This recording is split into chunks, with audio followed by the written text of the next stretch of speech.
હાલ તો ગોંડલની અંદર આવેલા અક્ષર નિવાસ મંદિર જે આવેલું છે ત્યાં પહોંચી ચૂક્યા છે। આપ જુઓ દ્રશ્યોની અંદર અહીંયા તમામ લોકોએ મંદિરના ગેટની બહાર જ એ તેમનો વિરોધ કરવા માટે પહોંચી ચૂક્યા છે અને આ જુઓ દ્રશ્યોની અંદર આપ દેખાય છે મોટી સંખ્યામાં લોકોએ તેમનો વિરોધ નોંધાવવા માટે હાલ અહીંયા પહોંચ્યા છે।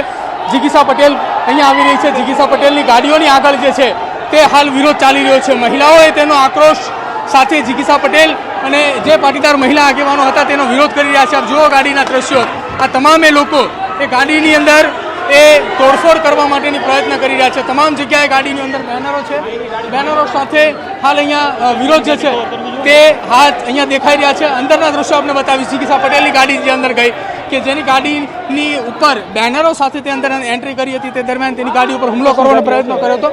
જો દ્રશ્યોની અંદર એક બાદ એક ગાડીઓ અંદર મંદિરની અંદર પ્રવેશ કરી રહી છે, મંદિર પરિસરની અંદર, અને એ દરમિયાન ગોંડલના લોકો કે જે બેનરો સાથે અહીંયા હાલ વિરોધ કરી રહ્યા છે, મોટી સંખ્યામાં વિરોધ અને આક્રોશ એ ગોંડલની જનતા જે છે તે હાલ અત્યારે અહીંયા દેખાડી રહ્યું છે એવું લાગી રહ્યું છે। આપ જો અલ્પેશ કથિરિયાની ગાડી આવી અને આ અલ્પેશ કથિરિયાની ગાડીની આગળ પણ વિરોધ જે છે તે દેખાડવામાં આવી રહ્યો હતો। આપ જુઓ તેની સાથે ધાર્મિક માલવ્યા સહિતના આગેવાનો પણ આ કારની અંદર ઉપસ્થિત છે અને અત્યારે હાલ આ તમામ ગાડી આ જુઓ ધાર્મિક માલવ્યાની કાર કે જેની ઉપર કારનો કાચ જે છે તે તોડવામાં આવ્યા હોવાની વાત સામે આવી હતી। જોકે અત્યાર સુધીની અંદર લગભગ 4 થી 5 જેટલી ગાડીઓના કાચ જે છે તે તૂટ્યા હોવાની વાત જે છે તે હાલ સામે આવી છે।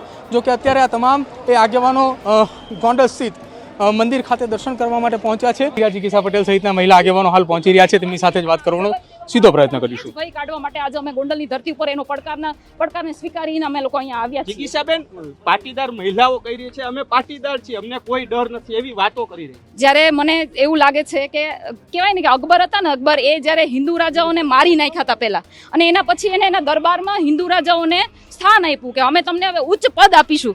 ગોંડલની અંદર ખરેખર તો એવું થઈ રહ્યું છે, પહેલા તો પાટીદારોની હત્યા કરવામાં આવી અને એના પછી પાટીદારના અગ્રણીઓ બનાવવામાં આવ્યા કે અમે તમને અહીંયા ઉચ્ચ પદ આપીશું, ત્યાં ઉચ્ચ પદ આપીશું, અને મારી પાટીદારની ભોળી જનતા આમાં ક્યાંક ને ક્યાંક ભોળવાઈ ગઈ છે। હાલ અહીંયા પહોંચી ચૂક્યા છે, સ્વામિનારાયણ મંદિર ખાતેના દર્શન કરી રહ્યા છે। બીજી તરફ પાછળના દ્રશ્યો સ્વામિનારાયણ મંદિરના અક્ષરદ્વાર છે ત્યાંથી લઈને અહીંયા સુધીની જો વાત કરવામાં આવે તો તમામ જગ્યાએ પોલીસનો ચાપતો બંદોબસ્ત પણ જોવા મળી રહ્યો છે અને તમામ જગ્યાએ હાલ તો પાટીદાર સમાજના મહિલા આગેવાન સહિતના તમામ લોકોનો વિરોધ એ ચાલી રહ્યો છે અને હજુ પણ ગોંડલની અંદર વિરોધ એ તમામ અલગ અલગ જગ્યાઓ પર યથાવત જોવા મળી રહ્યો છે।